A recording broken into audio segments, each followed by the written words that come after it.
Live from That's a Weird Movie Studios, Twin Leopard Entertainment presents.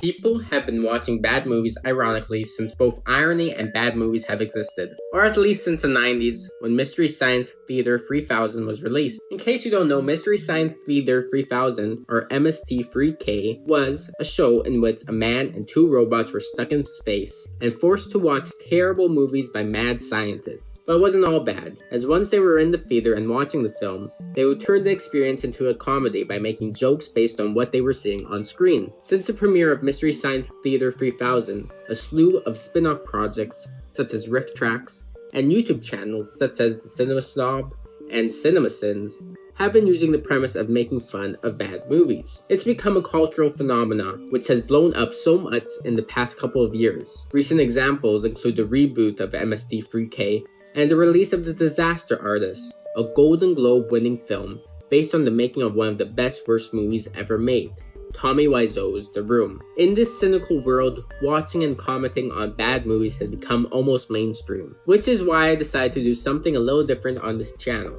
Here at Twin Leopard Entertainment, we, and by we I mean me, I have devoted my existence to the study of weird movies, the wonderful and the strange, the disturbing and the bizarre, and the downright mind-boggling.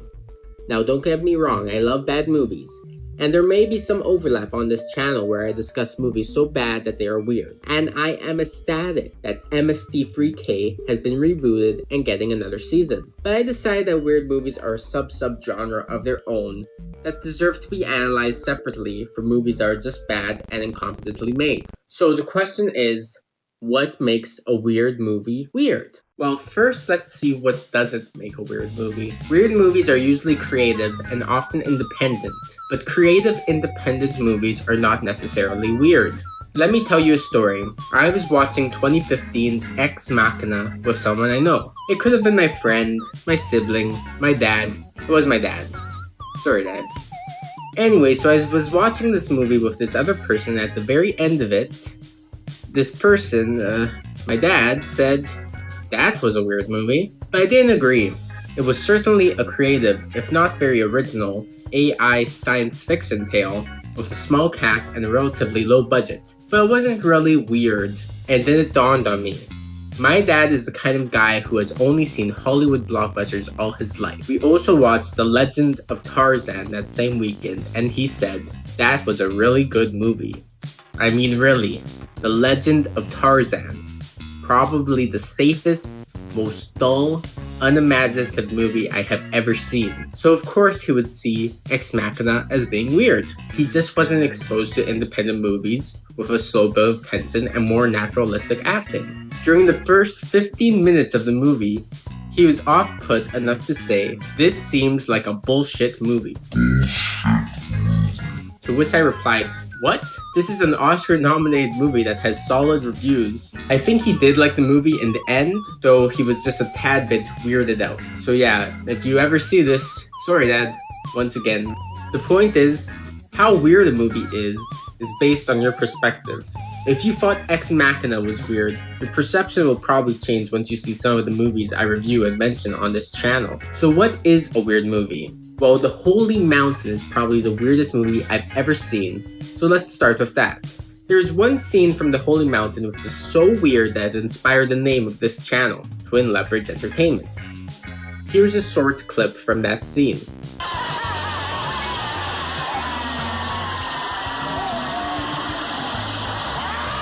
When I first saw that clip, which is one of many strange, memorable imagery that the film has to offer, I thought to myself, that is the weirdest thing I've ever seen. So now we need to ask why. Why is that? It's because it's a visual which is so out of the ordinary that the mind does not know what to make of it. We associate tits with milk as they have a relationship in nature, but we don't associate tits that make milk with men, and we certainly don't associate leopards with either milk or tits. So that is certainly one way of making a movie weird. packet of imagery that is so out of this world, stuff that you have never seen before, like a farting corpse-based jet ski or a greasy strangler. Anyways, relying on weird visuals is not the only way to make a movie weird. Sometimes a movie is weird in the way that it tells a story, or sometimes the story it tells is weird. Indeed, many movies that I consider weird, such as The Lobster and its predecessor Dogtooth, and even many David Lynch movies such as Blue Velvet and Mulholland Drive are mostly devoid of very strange imagery, despite being considered surreal. Consider the works of Charlie Kaufman. While Being John Malkovich certainly has its share of strange imagery, its follow-up, Adaptation, is almost equally as weird without having any strange imagery. It's weird because of the story it tells, a meta story about Charlie Kaufman himself, struggling to adapt The Orchid Thief, that also starts out as an adaptation of The Orchid Thief with a strange twist.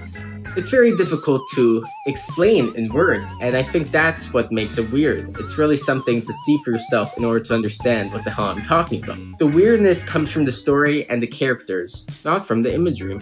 In the end, a weird movie is simply a movie what you find weird. What you find weird is subjective and may be based on your own life experience. For me, a lot of the time, when I watch a movie that I find weird, I often usually find it very original and thought-provoking. And so I made this channel to share those thoughts that have been provoked by the movies with you, the people of the internet. So strap in and embrace the weirdness. Bye.